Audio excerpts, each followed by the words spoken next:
Hello friends, welcome to savage point. இன்னைக்கு நம்ம fantasy battle பார்க்க போகிற வீடியோ என்ன அப்படின்னு பார்த்தீங்கன்னா கோகு வெர்சஸ் வெஜிடா. நம்ம சேனலோட நிறைய நண்பர்கள் வெர்சஸ் வீடியோஸ் போடுங்க ப்ரோ. அதுலேயும் குறிப்பாக Goku, Vegeta, Naruto and anime கேரக்டர்ஸ்க்கும் டிசி மார்வல் கேரக்டர்ஸ்க்கும் கம்பாரிசன் சொல்லிட்டு தொடர்ந்து ரெக்வஸ்ட் பண்ணிட்டு வந்தாங்க. அந்த வகையில் ஃபர்ஸ்ட் மெஜாரிட்டியாக ரெக்வஸ்ட் பண்ண டாபிக்கான கோகு வெர்சஸ் வெஜிடாவை பார்த்துடலாம். இதுக்கான சப்போர்ட்டை பார்த்துட்டு ஃபர்தர் வெர்சஸ் வீடியோஸை பார்க்கலாம். சரி, இப்போ இவங்க ரெண்டு பேரை பற்றியும் அவங்களோட ஸ்பெஷல் பவர்ஸ் அண்ட் எபிலிட்டிஸ்லாம் கம்பேர் பண்ணதுக்கு அப்புறம் யார் வின் பண்ண வாய்ப்பு இருக்குன்னு பார்க்கலாம். ஆனால் வழக்கம் போல உண்மையான யாருன்னு நீங்க தான் சொல்ல போறீங்க. அதனால கடைசி வரைக்கும் ஸ்கிப் பண்ணாம பாருங்க. வாங்க வீடியோக்குள்ள போகலாம்.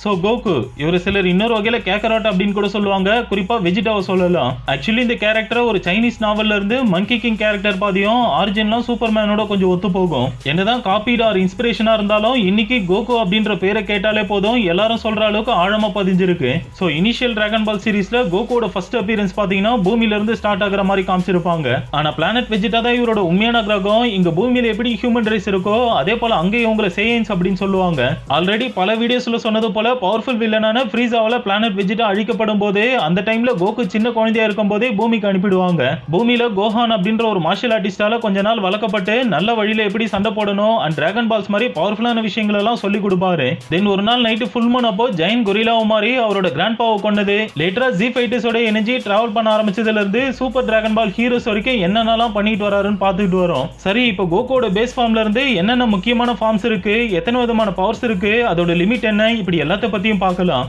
ஏற்கனவே பல வீடியோஸ்ல சொன்னது போல சேயன்ஸோட உடம்பு தான் உங்களுக்கு மிகப்பெரிய பலமே. அதுவும் இல்லாம இவங்களோட பாடி ஒரு ஆர்கானிக் காஸ்மிக் பேட்டரி மாதிரி. ஏன்னா இவ்வளவுதான் பவர்ஸ் இருக்குன்னு குறிப்பிட்டு சொல்லிடவே முடியாது. அதாவது ஒவ்வொரு முறை கோகு ஒரு பவர்ஃபுல்லான லெவல்ல ரீச் பண்ணும்போது இதுதான் லிமிட்னு நினைப்போம். ஆனா இன்னும் தன்னால போக முடியும்னு போய்கிட்டே இருப்பாரு. சோ அப்படி கோகுவோட பேஸ் பவர்ஸ் பாத்தீங்கன்னா flight, ki sense, ki energy, finger beam, energy wave, kamehameha, after image, இப்படி பலவிதமான பவர்ஸ் அண்ட் எனர்ஜி அட்டாக்ஸ் பண்ணுவாரு. அண்ட் இந்த பேஸ் ஃபார்ம்ல இருக்கும்போது இவரோட பவர் லெவல் 60 மில்லியனா இருக்கும்னு சொல்றாங்க.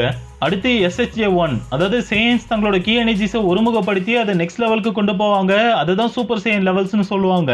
இதுல நார்மல் சேயனோட அப்பியரன்ஸ் இருந்தாலும் ஹேர் கலர் எல்லோவா மாறும். அதோட ஸ்ட்ரென்த், ஸ்பீட், ஸ்டாமினா இதெல்லாம் பல மடங்கு இன்க்ரீஸ் ஆகி இருக்கும். முக்கியமா கீ எனர்ஜிஸ் யூஸ் பண்ணி டெட்லியான காம்போ அட்டாக்ஸ் கொடுப்பாரு. குறிப்பா நார்மல் கமையமையாவை கம்பேர் பண்ணும்போது 10 மடங்கு ஸ்ட்ராங்கானதா இருக்கும். ஸோ இந்த SHA1 பொறுத்தவரை பவர் லெவல் பாத்தீங்கன்னா 3500 மில்லியன் கிட்ட இருக்கும்னு சொல்றாங்க. அடுத்து சூப்பர் சேயன் 2, சிம்பிளி இதோட பிசிக்கல் கேப்பபிலிட்டிஸ்லாம் பேஸ் கோகோ கம்பேர் பண்ணும்போது 100 மடங்கு இருக்குமா. அதாவது SSJ1 விட இது 2 மடங்கு இருக்கும். இந்த லெவல்ல இருக்கும்போது ஆப்போனன்ட்ஸோட பெரிய எனர்ஜி அட்டாக்ஸ் தவிர்த்து சின்ன சின்ன அட்டாக்ஸ்லாம் கோகோ ஒண்ணுமே பண்ணாது. சொல்லப்போனா செல் கேம் அப்போ கோஹான் தான் ஃபர்ஸ்ட் இந்த ஃபார்ம் அட்டைன் பண்ணுவாரு. அவரை தொடர்ந்து தான் Coco, Vegeta and future Trunks SSJ2 reach பண்ணுவாங்க.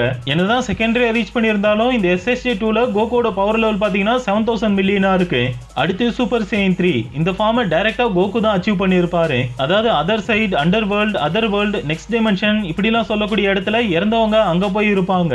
அந்த இடத்துல நம்ம யூனிவர்ஸ் மாதிரி டைம் ரன் ஆகிட்டே இருக்காது, கான்ஸ்டன்ட் அப்படின்றதால அங்கதான் கோகு இந்த SSJ3 கடுமையா ட்ரைனிங் எடுத்து அச்சீவ் பண்ணுவாரு. மத்த ஃபார்ம்ஸை கம்பேர் பண்ணும்போது பவர்ஃபுல்லா இருந்தாலும் வித்தியாசம் என்னன்னா பொட்டன்ஷியலுக்காக யூசரோட பிளட்ல இருந்தே எக்ஸ்ட்ராக்ட் பண்ணிக்கும். என்னதான் ஒரு குறிப்பிட்ட டைம் இருக்குன்னா இந்த ஃபார்ம்ல இருக்க முடியும் அப்படின்னாலும் இதுல இருக்கும்போது கோகு கண்ணா பின்னான்னு சண்டை போடுவாரு. அதுக்கேற்ற மாதிரி அப்பியரன்ஸும் பார்க்க மரண மாசா இருக்கும். அந்த தோற்றத்துக்கு ஏற்ற மாதிரி இந்த SSJ3யோட பவர் லெவல் பாத்தீங்கன்னா 28,000 மில்லியன் அளவுக்கு இருக்கும்னு சொல்றாங்க.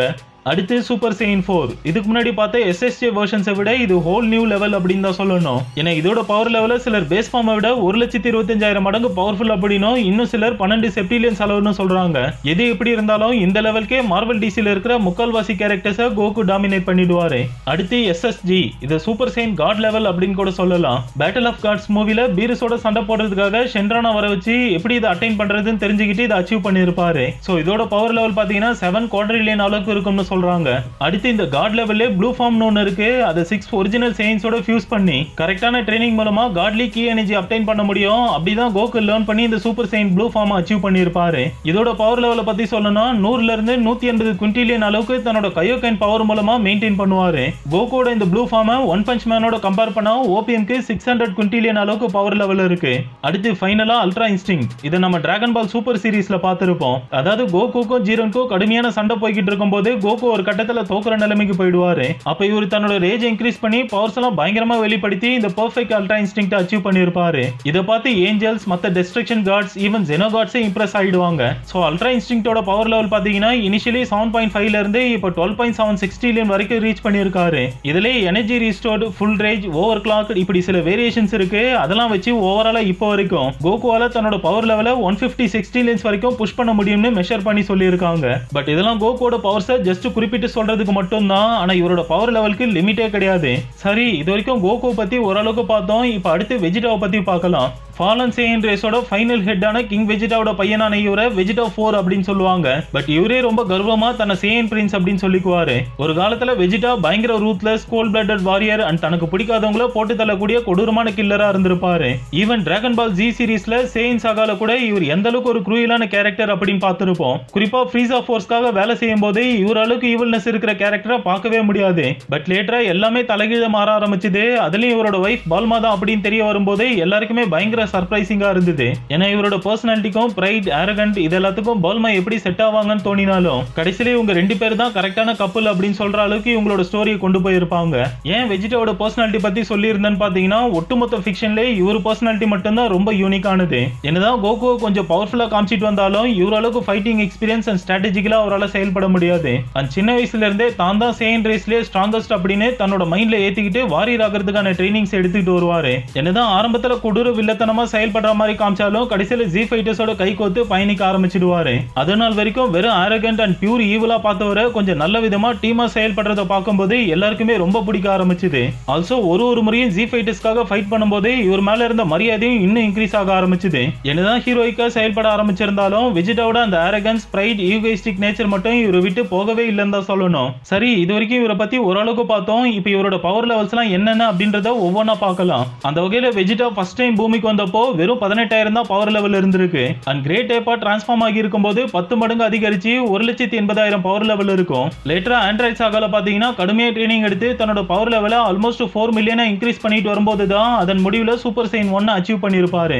கோகு கம்பேர் பண்ணும்போது வெஜிடா தன்னோட SSJ 1 மேலும் மேலும் புஷ் பண்ணி அதுல மாஸ்டர் ஆகிடுவாரு. அதாவது இவர் SSJ 1ஓட அல்டிமேட் பவர் லெவல் அப்படின்னு பார்க்கும்போது 2.7 பில்லியன் அப்படின்ற அளவுக்கு இருக்கும். அடுத்து சூப்பர் சைன் 2 பாத்தீங்கன்னா செல் கேம்ஸ்க்கு அப்புறம் 7 வருஷம் கேப்ல ட்ரைனிங் எடுத்து அச்சீவ் பண்ணிருப்பாரு.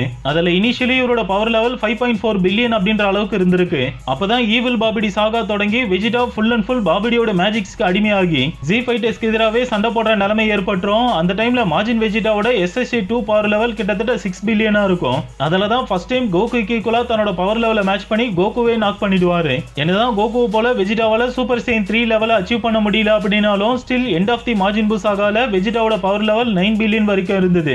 அதுக்கப்புறம் டிராகன் பால் ஜிடில பேபி சாகா அப்போ வெஜிடாக்கும் பேபி கோஹானுக்கும் கடுமையான சண்டை ஏற்படும். அந்த சண்டையோட இறுதியில பேபியோட பவர்ஃபுல் மேனிபுலேஷன் அண்ட் பாராசிட்டிக் நேச்சர்னால வெஜிடா பாடியை ஃபுல் கண்ட்ரோல்ல எடுத்து செயல்பட ஆரம்பிக்கும். அப்ப பேபி வெஜிடாவோட சூப்பர் சைன் பவர் லெவல் பாத்தீங்கன்னா 4.5 ட்ரில்லியன் அப்படின்ற அளவு ரீச் பண்ணிருக்கும். இந்த லெவல்ல கிட் கோகோட SSJ 3 பாத்தீங்கன்னா 4 ட்ரில்லியன் அப்படின்ற அளவுல தான் இருந்திருக்கும்னு சொல்லணும். இன்னும் ஷேடோ டிராகன் சாகால Vegeta golden great ape transform ஆகி இருக்கும்போது 50 ட்ரில்லியன் அப்படின்ற அளவு ரீச் பண்ணிருப்பாரு. இதுவும் கோகோ கம்பேர் பண்ணும்போது அதிகமா இருக்கு. ஏன்னா இதே கோகோட கோல்டன் ஏப் பவர் லெவல் 40 ட்ரில்லியன் தான். பட் சூப்பர் சைன் 4 லெவல்ல வெஜிடாக்கு கொஞ்சம் கம்மியா இருக்கும்னு சொல்லணும். அடுத்து சூப்பர் சைன் ப்ளூ.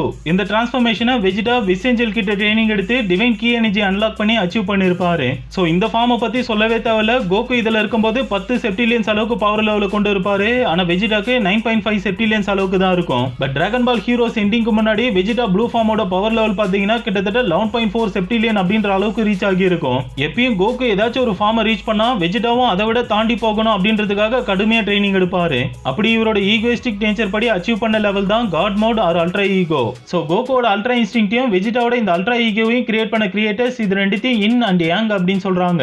இதுல நல்லது கெட்டதுன்னு சொல்ல வரல. ஏன்னா ரெண்டுமே ரெஸ்பெக்டபிள் ஃபார்ம்ஸ் தான். அதாவது கோகுவோட அல்ட்ரா இன்ஸ்டிங்க்ட் ஆப்போனன்ட்ஸோட எப்பேற்பட்ட அட்டாக்ஸ்ல இருந்து டாச் பண்றதுக்கும் கவுண்டர் பண்றதுக்கும் உதவும். இதுல அல்ட்ரா ஈகோவை இன் டர்ம்ஸ் ஆஃப் ஸ்ட்ரென்த் அப்படின்னு குறிப்பிட்டிருக்காங்க. அதாவது இந்த ஃபார்ம்ல இருக்கும்போது வெஜிடா எப்பேற்பட்ட கேரக்டர் ஈவன் காடாவே இருந்தாலும் அவங்கள டிஃபீட் பண்ணக்கூடிய கோகுவோட ஸ்ட்ரென்த்தை கொண்டு இருப்பாரு. சோ கோகு எப்படி எந்த மாதிரி ஆப்பனன்ஸ் வந்தாலும் அவங்கள ஓவர் பவர் பண்ண பாக்குறாரோ அதே மைண்ட் செட் இவருக்குள்ளேயே இருக்கும். பட் வித்தியாசம் வெஜிடா எப்பயும் கொஞ்சம் லேட்டா தான் இது ஒன்னையும் அச்சீவ் பண்ணுவாரு. அது மட்டும் இல்ல, இன்னொரு மேஜர் டிஃபரன்ஸ் அப்படின்னா இவரோட mental abilities and energy techniques சொல்லலாம். சோ இந்த அல்ட்ரா ஈகோட யூசேஜ் பாத்தீங்கன்னா யூசர் தன்னோட ஸ்ட்ரென்த் பவர்ஸை பல மடங்கு இன்க்ரீஸ் பண்ணி பேட்டில்ஸ் யூஸ் பண்ணிக்கலாம். ஆனா இதுல சிக்கல் என்னன்னா இது யூசரோட பவர்ஸை இன்க்ரீஸ் ஆகணும் அப்படின்றதுக்காக அதிக டேமேஜஸ் உள்வாங்க வேண்டியிருக்கும். மற்றபடி இதோட பவர் லெவலும் கோகுவோட அல்ட்ரா இன்ஸ்டிங்க்ட்டுக்கு ஈக்குவலா தான் இருக்கு. அதாவது வெஜிடாவோட இந்த அல்ட்ரா ஈகோவும் 13.68 செப்டிலியன் தான் அப்படின்னு சொல்றாங்க.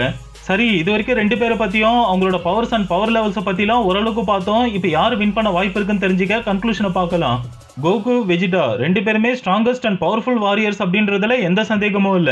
அதோட டிராகன் பால் யூனிவர்ஸ்ல கிரேட்டஸ்ட் ரைவல்ஸ் அப்படின்னா இவங்கள சொல்லியே ஆகணும். சோ கன்க்ளூஷனை சொல்றதுக்கு முன்னாடி சீரீஸ்ல இவங்க ரெண்டு பேருக்குள்ள ஏற்பட்ட பேட்டில் ரிசல்ட்ஸை குயிக்கா ஒரு முறை ரீகேப் பண்ணிடலாம். அந்த வகையில டிராகன் பால் ஜீல சையன்ஸ் ஆகா டைம்லைன் அப்போ வெஜிடா கெட்ட இன்டென்ஷனோட பூமியை இன்வைட் பண்ண வந்திருக்கும் போது அப்போ கோகுக்கும் வெஜிடாக்கும் பயங்கரமான சண்டை ஏற்பட்டிருக்கும். அந்த சண்டையில வெஜிடா கிரேட் ஏப்பா மாறி கோகுவை பீட் பண்ணிருப்பாரு. செகண்ட் மூமெண்ட் பாத்தீங்கன்னா வெஜிடா மார்ஜின் வெர்ஷன்ல இருக்கும்போது சண்டை ஏற்பட்டிருக்கும். கோகு கம்பேர் பண்ணும்போது வெஜிடா ஸ்ட்ராங்கா தான் இருந்திருப்பாரு.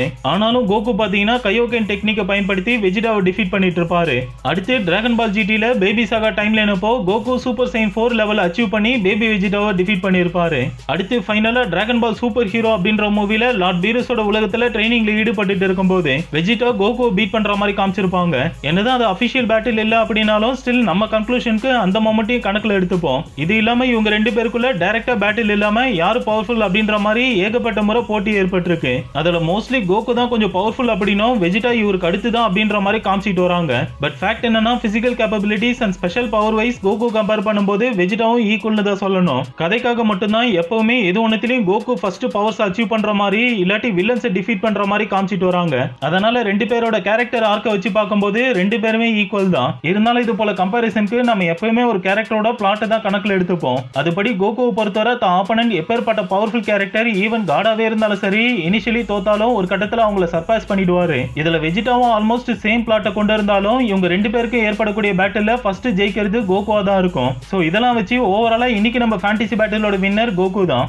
என்னதான் நான் சொல்ற கன்க்ளூஷன் ஒரு பக்கம் இருந்தாலும் இந்த வீடியோல பார்த்த ஃபேக்டர்ஸ்லாம் வச்சு உண்மையான வின்னர் யாருன்னு நீங்க சொல்றதுல தான் இருக்கு. அதனால மறக்காம உங்களோட வேர்ட்ஸை கீழே கமெண்ட் செக்ஷன்ல கமெண்ட் பண்ணுங்க. ஓகே ஃப்ரெண்ட்ஸ், நம்ம வீடியோட எண்டுக்கு வந்துட்டோம். இந்த வீடியோ பிடிச்சிருந்தா லைக் ஷேர் கமெண்ட் பண்ணுங்க. இதே போல வேற ஏதாச்சும் டாபிக் உங்களுக்கு தோணுச்சுன்னா மறக்காம கீழே அதையும் கமெண்ட் பண்ணுங்க, நான் மேக் பண்றேன். சோ தொடர்ந்து நம்ம சேனலுக்கு சப்போர்ட் பண்ணுங்க, சப்ஸ்கிரைப் பண்ணி கூட பெல் ஐகானை கிளிக் பண்ணி வச்சுங்க. நாளைக்கு இன்னொரு வீடியோல சந்திக்கிறேன்.